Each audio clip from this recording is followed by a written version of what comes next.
Students, welcome to the Inspire Academics. Last class में मैं आप लोगों को मेटल्स एंड नॉन मेटल्स वाले चैप्टर में आप मेटलर्जी करवा रहा था, जिसमें कि हम लोगों ने 2 स्टेप्स कर लिए थे, है ना, रिफाइनिंग के। अब लास्ट जो प्रोसेस है हम बोल सकते हैं वो है रिफाइनिंग, है ना। तो सबसे पहले हमने क्या किया था, मेटल जो हमें और मिल रहा था उसमें से हमने जैसे डस्ट पार्टिकल्स हैं, जैसे सॉइल है ना, तो ये ऐसे पार्टिकल्स को हमने सेपरेट किया था, या फिर हम बोल सकते हैं कंसंट्रेशन ऑफ ओर हमने करवाया था। सेकंड में हमने क्या किया था इसको कि ओर को और थोड़ा सा मेटल को प्योर करना सीख लिया था। अब सेकंड के बाद हमारे पास थर्ड प्रोसेस है, ये है हमारे पास रिफाइनिंग ऑफ इम्प्योर मेटल्स, यानी कि जो हम बोल सकते हैं अलॉय के फॉर्मेशन में, या अलॉय हमें जैसे मिला तो उसको हमें क्या करना है, अब रिफाइन करना है ना। रिफाइन या फिर हम बोल सकते हैं जो मेटल है उसको और मेटल को पूरा एकदम प्योर करना है। तो अब हम इस प्रोसेस में क्या करने वाले हैं, देखो सबसे पहले ये प्रोसेस को हम बोलेंगे कैसे, the process of purifying the impure या फिर crude metal is called refining of the metal, यानी कि हम बोल सकते हैं जो प्रोसेस होगी प्योरीफाइंग की उसे हम क्या बोलेंगे, रिफाइनिंग ऑफ द मेटल। अब सेकंड हमारे पास क्या होता है, यहाँ से प्रोसेस स्टार्ट होती है, तो हम बोल सकते हैं the method use for refining depends upon the nature of the metal and the nature of the impurities present, यानी कि 2 चीजों पर डिपेंड करेगा। पहली चीज कि मेटल का नेचर कैसा है, दूसरी चीज कि इम्प्योरिटी का नेचर कैसा है। अब अगर हम देखें तो most of the commonly employed method for the purification of metals is electrolytic refining, यानी कि हम बोल सकते हैं इलेक्ट्रोलिटिक रिफाइनिंग जो है वो सबसे ज्यादा यूज्ड होने वाली प्रोसेस है। ओके अब इसके बाद अगर हम देखें तो इलेक्ट्रोलिटिक प्रोसेस के लिए अगर हम समझे कैसे हम करना है, तो फिर समझो इसको कि कौन से मेटल्स के लिए हम इसको यूज कर सकते हैं। देखो a large number of metals such as copper, silver, gold, nickel, chromium, zinc, aluminium, tin, lead etcetera are purified by this method. Okay यानी कि हम बोल सकते हैं ये सारे जो मेथड इलेक्ट्रोलिटिक रिफाइनिंग, तो इसके लिए हम इतनी सारी जो मेटल्स हैं उनको रिफाइन करने के लिए यूज करते हैं। Okay in this method as the refining of the metal is done by electrolysis it is called electrolytic refining, यानी कि हम बोल सकते हैं इलेक्ट्रोलिसिस जो प्रोसेस होती है ना, तो उसी के थ्रू हम लोग इसको रिफाइनिंग करवाएंगे। अब कैसे करना है हमें समझते हैं। देखो सबसे पहले अगर हम देखें the impure metal is taken in the form of thick block and made the anode in the electrolytic bore or tank by connecting it to the positive terminal of the battery, यानी कि हम बोल सकते हैं battery से positive terminal इसका attach कर देंगे। ओके तो थिक एक तरह से ब्लॉक ले लिया हमने, एनोड बना दिया उसका और उसको हमने बैटरी से अटैच कर दिया। अब इसके बाद हम सेकंड क्या करेंगे, a thin plate of pure metal is made the cathode by connecting it to the negative terminal of the battery. Okay तो हम बोल सकते हैं सेकंड में हमने क्या किया, नेगेटिव टर्मिनल को मतलब बैटरी के नेगेटिव टर्मिनल को हमने कैथोड वाले पार्ट से अटैच कर दिया। अब 2 चीज हमने कर दी, यानी कि बैटरी जैसा हमने कुछ सेटअप बना लिया। फिर उसके बाद हम क्या करेंगे, suitable water soluble salt. Okay water soluble salt जैसे कि हमारे पास पोटेशियम बोल रहे हैं, पोटेशियम क्लोराइड है या सोडियम क्लोराइड है, ऐसे जो सॉल्ट्स होते हैं वो हम ले सकते हैं। ओके तो ये हमने लिया suitable water soluble salt of the metal is taken as electrolyte, its solution in water is taken in the electrolytic बोझ, या फिर हम बोल सकते हैं टैंक में, दोनों में ही हम ले सकते हैं इसको, टैंक में या फिर हम बोल सकते हैं किसमें, इलेक्ट्रोलाइटिक बाथ में। ओके तो अब इसके बाद हमें क्या करना है, the soluble impurities present in the impure metal pass into solution and whereas insoluble impurities fall down the anode as anode mud और एनोड स्लज। ओके तो यहाँ पे क्या होगा, जो हम बोल सकते हैं सॉल्युबल इम्प्योरिटीज प्रेजेंट होंगी वो क्या होंगी, वाटर में डिसॉल्व हो जाएंगी, है ना। डिसॉल्व होने के बाद या फिर सॉल्यूशन बन जाएगा उनका, तो वो वैसे वाटर में अलग निकल गई। फिर उसके बाद अगर हम देखें तो जो इम्प्योरिटीज होंगी जैसे कि इनसॉल्युबल है ना, तो उनका क्या होगा, वो एनोड की तरफ अट्रैक्ट होकर जाएंगे और फिर वो स्लज का फॉर्मेशन कर लेंगे। ओके एक तरह से प्लेटिंग का फॉर्मेशन कर लेते हैं, इलेक्ट्रोप्लेटिंग टाइप का ना। अब इसके बाद thus as the electrolysis proceeds the size of the anode keeps on decreasing. Okay यानी कि हम बोल सकते हैं इलेक्ट्रोलिसिस की जो प्रोसेस होगी जैसे जैसे आगे बढ़ेगी तो एनोड का साइज है कम होता जाएगा, और अगर हम देखें तो कैथोड का साइज जो है वो बढ़ता चला जाएगा। ओके यानी कि हम एक तरह से समझ सकते हैं कि जो मेटल है उसमें से, जो प्योर मेटल में से मतलब जो अलॉय वाला पार्ट था यानी कि इम्प्योरिटी वाला पार्ट था वो अलग होता जा रहा है और मेटल एक जगह से दूसरी जगह पे, अब हम बोलें कि एनोड से कैथोड की तरफ ये इकट्ठे होते जा रहे हैं, यानी कैथोड पे ये जो प्योर मेटल है वो इकट्ठी होती जा रही है। अब ये रिएक्शन कैसे हो रही है, जैसे अगर हम देखें तो एनोड पे कौन सी रिएक्शन हो रही है, एनोड पे हम बोल सकते हैं कि अगर कॉपर का करवा रहे हैं इसमें इलेक्ट्रोलिसिस, तो ये हम बोल सकते हैं एक तरह से ऑक्सीडेशन हो रहा है, तो यहाँ पर 2 इलेक्ट्रॉन्स निकल गए। और अगर हम कैथोड पे देखें तो कैथोड पे हम बोल सकते हैं कि इधर रिडक्शन की प्रोसेस हो रही है, तो फिर कॉपर हमारा एटम फॉर्म में, या फिर हम बोल सकते हैं प्योरेस्ट फॉर्म में कॉपर हमारी जो मेटल है वो यहाँ पे मिल गई है।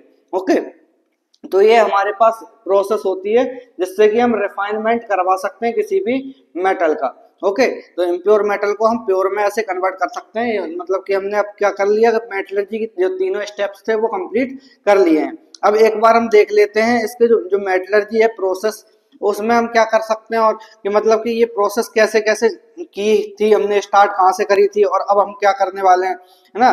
तो अब इसको एक तरह से समराइज करने का टाइम आ गया।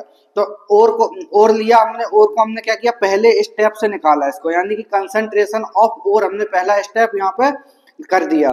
अब इसके बाद जब पहला स्टेप करने के बाद हमारे पास और चीजें हो जाती हैं। अब इसको हम करने के लिए 3 टाइप्स हैं, जैसे सबसे पहले मेटल्स ऑफ हाई रिएक्टिविटी। अब मेटल्स ऑफ हाई रिएक्टिविटी को करने के लिए अलग तरीका है, और फिर अगर देखें तो metals of medium reactivity, metals of low reactivity, 3 type की मेटल्स होती हैं जो कि रिएक्टिविटी सीरीज में अलग अलग लोकेशन पर लोकेटेड होती हैं। अगर हम हाई रिएक्टिविटी की बात करें तो सबसे ऊपर होती है मेटल्स, है ना, और अगर हम लो रिएक्टिविटी की बात करें तो फिर वो सबसे नीचे होती है रिएक्टिविटी सीरीज में। अब हम देखते हैं कि मेटल को जब हाईली रिएक्टिविटी है इसमें, तो फिर किस टाइप से हम कर रहे हैं, तो इसको डायरेक्टली हम करवा सकते हैं इलेक्ट्रोलिसिस ऑफ मोल्टन ओर, यानी कि ये प्रोसेस करवा सकते हैं इलेक्ट्रोलिसिस करवा के इसका मोल्टन ओर का डायरेक्टली ऐसे करवा दिया, तो ये हमें प्योर मेटल यहाँ पे मिल जाएगी। ओके, अब इसके अलावा अगर हम देखें मेटल्स ऑफ मीडियम रिएक्टिविटी, तो इसके लिए हमारे पास मीडियम रिएक्टिविटी वाले में 3 टाइप के ओर्स मिलते हैं। और कौन कौन से मिलेंगे, सबसे पहले अगर हम देखें तो ऑक्साइड ओर, सेकंड अगर देखें तो कार्बोनेट ओर, और थर्ड अगर हम देखें तो सल्फाइड ओर। अब ये तीनों में डिफरेंट डिफरेंट टाइप से रिएक्शन हम करवाएंगे जिससे कि ये जो ओर की इम्प्योरिटीज हैं, या फिर हम बोल सकते हैं मेटल में जो इम्प्योरिटीज हैं वो अलग हो सकें। ओके, तो सबसे पहले अगर हम देखें तो ऑक्साइड्स के लिए, ऑक्साइड में क्या करवाना है, हमें रिडक्शन करवाना है। ओके, तो रिडक्शन करवाया जैसे ही हमने मेटल का, तो क्या होगा, यहाँ पर रिफाइनिंग हो जाएगी हमारी, है ना, या फिर हम बोल सकते हैं प्योरिफिकेशन ऑफ मेटल, और बाद में हमें प्योर मेटल यहाँ से मिल जाएगी। ओके, तो ऑक्साइड के लिए हमें क्या करवाना है, रिडक्शन। सेकेंड अगर हम देखें तो कार्बोनेट ओर है, तो कार्बोनेट ओर के लिए हमें क्या करवाना पड़ेगा, कैल्सिनेशन प्रोसेस। ये सारी प्रोसेस मैं ऑलरेडी बता चुका हूँ लास्ट क्लास में। ओके, तो कैल्सिनेशन प्रोसेस करवा सकते हैं। अब जब कैल्सिनेशन प्रोसेस करवाएंगे तो फिर ये ऑक्साइड का फॉर्मेशन हो जाएगा। यहाँ पर मैंने बताया था लास्ट क्लास में कि ऑक्सीडेशन का फॉर्मेशन करवाते हैं अगर कार्बोनेट हो या फिर सल्फाइड हो, तो इनके लिए हम क्या कर रहे हैं, जो ऑक्साइड का फॉर्मेशन हो जाएगा यहाँ पे मेटल का। फिर इसके बाद अगर हम देखें तो क्या होगा, रिडक्शन करवा देंगे, मतलब कि ये वाली प्रोसेस, मतलब कि यहाँ से हम बोल सकते हैं ये वाली प्रोसेस फिर से हमने फॉलो कर ली। ओके, तो ये हो गया हमारे पास। तो फिर लास्ट में हमारे पास बचता है रिफाइनिंग ऑफ मेटल। तो इस टाइप से हम अगर कार्बोनेट्स और हमारे पास प्रेजेंट है तो फिर ऐसे हम इसकी रिफाइनिंग करवा सकते हैं। थर्ड है हमारे पास सल्फाइड ओर, तो सल्फाइड ओर को अगर करवाना है हमें रिफाइन, तो फिर हम सबसे पहले क्या करेंगे, रोस्टिंग।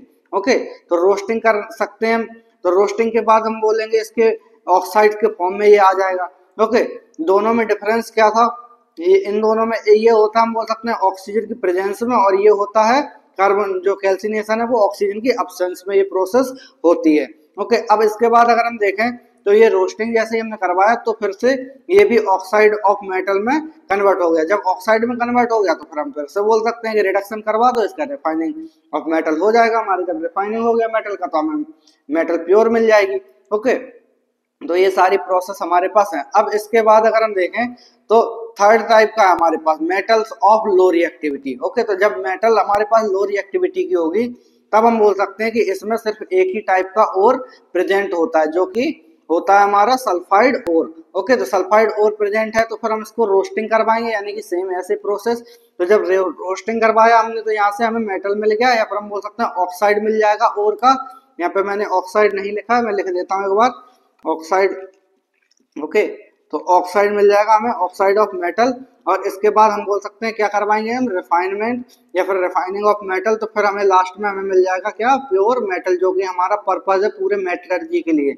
यानी कि हमें लास्ट में चाहिए तो यही है जिसके लिए हम लोग सारे ये प्रोसेस करवा रहे हैं। तो प्योर मेटल हमें सभी प्रोसेस से, मतलब इन सभी प्रोसेस से अलग अलग टाइप के ओर्स या अलग अलग टाइप्स की जो इम्प्योरिटीज प्रेजेंट होती हैं उनके लिए हम निकाल सकते हैं। ओके, अब इसके बाद हम समझते हैं कि मेटलर्जी तो हमने कर लिया। अब कुछ मेटल्स होती हैं जो कि कोरोजन हो जाता है उनको। कोरोजन मतलब एक तरह से आप समझते हैं क्या होगा, ये कोरोजन है the process of slowly eating up of the metal due to their conversion into oxides, carbonates, sulphides, sulphates etcetera. यानी कि कोरोजन की ऐसी प्रोसेस बोल सकते हैं जिसमें कि धीरे धीरे क्या होगी, मेटल खत्म होने लगती है या फिर अपने आप, मतलब अपने आप ऐसा लगता है हमें कि प्रोसेस हो रही है, बट वो अपने आप नहीं होती, खुद से रिएक्शन। क्योंकि क्या है, हमें पता है कि मेटल जो होती है वो हाईली रिएक्टिव होती है ना।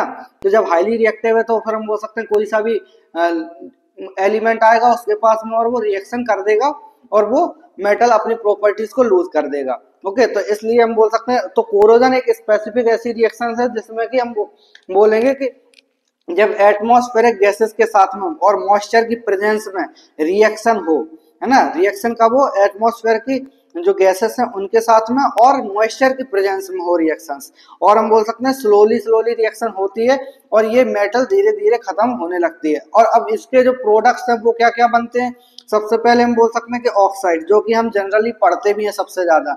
सेकेंड हमें मिल सकते हैं कार्बोनेट्स, ओके, क्योंकि CO2 प्रेजेंट होता है। ओके, अगर हम देखें इसके अलावा सल्फाइड्स मिल सकते हैं हमें ना, SO2 या फिर SO4 वाले सल्फेट्स मिल सकते हैं। ओके, तो ये 4 टाइप के या फिर इनसे ज्यादा टाइप के भी नाइट्रेट्स भी मिल सकते हैं कभी कभी। तो ये सारी प्रोसेस जो होती है कोरोजन में हमें देखने को मिलती है। यानी कि जो प्रोसेस होगी कोरोजन की, हम बोल सकते हैं कि मेटल का एक तरह से धीरे धीरे खत्म होते रहना। ओके, और वो अपनी प्रॉपर्टी को लूज करते जाते हैं, तो इसे हम बोल रहे हैं कोरोजन की प्रोसेस। ओके, तो कोरोजन समझ में आया होगा। इसके बाद हम एग्जांपल्स ले लेते हैं जो कि जनरली हम लोग कॉमन डेली लाइफ में देखते भी हैं। तो सबसे पहला अगर हम देखें तो Fe यानी कि हमारा आयरन ऑक्सीजन के साथ में रिएक्ट करेगा in the presence of water. या फिर हम बात करें किसकी, ये वाटर जो है वो मॉइस्चर है ना। एनवायरमेंट में ऐसा तो है नहीं कि वाटर हमेशा पड़ता रहता है, गिरता रहता है एक तरह से, है ना। तो रेन तो हमेशा नहीं होती है लेकिन मॉइस्चर तो प्रेजेंट होता है। तो इस टाइप से हम बोल सकते हैं कि ऑक्सीजन और मॉइस्चर की प्रेजेंस में आयरन क्या करेगा, रिएक्शन करेगा। ओके, तो जब रिएक्शन करेगा तो जो बनेगा हमारा प्रोडक्ट उसे हम बोलेंगे हाइड्रेटेड फेरिक ऑक्साइड। इसे ही हम बोलते हैं रस्ट। ये काफी इंपॉर्टेंट है, एग्जाम में काफी बार आ चुका है। ओके, तो Fe2O3.H2O ये हमारा बनता है। अब इसके बाद अगर हम नेक्स्ट देखें कि एक ही मेटल का, ऐसा तो नहीं है कि सिर्फ यही मेटल है जो कि कोरोजन में या फिर रस्टिंग में पार्टिसिपेट करती है। अब इसके बाद और भी मेटल्स हैं जो कि रस्टिंग हो सकते हैं। जैसे कॉपर की अगर हम बात करें तो कॉपर का कोरोजन होगा कॉपर का जबकि CO2 प्रेजेंस होगी, CO2 प्लस ऑक्सीजन और in the presence of moisture. यानी कि हम बोल सकते हैं इसके लिए हमें कंडीशंस 3 अप्लाई करनी पड़ेंगी, पहला CO2, दूसरा ऑक्सीजन और थर्ड H2O।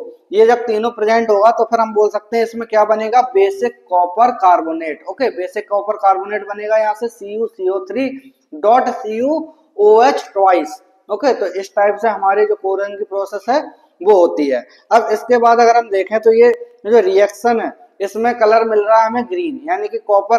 और हम ये भी देख सकते हैं जितनी बार कोरोजन होगा वो अलग अलग रिएक्शन सारे मेटल्स देते हैं।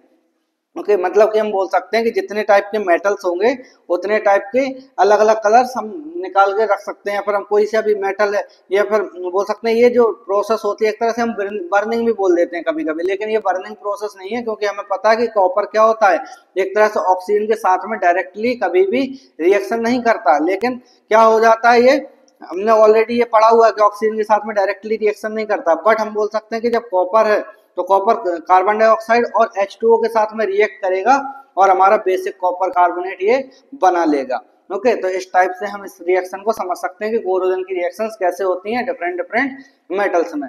और अगर हम सल्फाइड की बात करें तो हम बोल सकते हैं अलग मेटल्स जो होते हैं उनमें सल्फाइड से कोरोजन हो सकता है। यानी कि सल्फेट जो हमारे पास गैसेस होती हैं वो जैसे SO2 हुआ, है ना, तो उनसे कोरोजन हो सकता है। और अगर हम देखें कंडीशंस क्या क्या रिक्वायरमेंट होती हैं, सबसे पहली चीज अगर कंडीशंस जो हमें बोल सकते हैं रस्टिंग के लिए इम्पोर्टेंट है है ना, जो बोल सकते हैं किसमें, आयरन में। तो जो कंडीशंस अप्लाइड होती हैं रस्टिंग ऑफ आयरन में वो होगी सबसे पहले प्रेजेंस ऑफ एयर यानी कि ऑक्सीजन, है ना। दूसरी चीज अगर हम बोले तो प्रेजेंस ऑफ वाटर वेपर यानी कि मॉइस्चर, दो चीजें हमारे यहाँ पे प्रेजेंट होती हैं। अब इसके बाद प्रिवेंशन अगर हम करना हो, मतलब कि हमें बचाना भी, तो ऐसा तो नहीं कि हम ऐसे ही छोड़ दें, हम अपने मेटल को रस्टिंग में ऐसे छोड़ दें। तो अब इसके लिए हम बचाने के लिए हम क्या क्या कर सकते हैं, सबसे पहला काम हम पेंटिंग कर देंगे, मतलब कि उसके ऊपर कुछ भी पेंट कर दिया, है ना।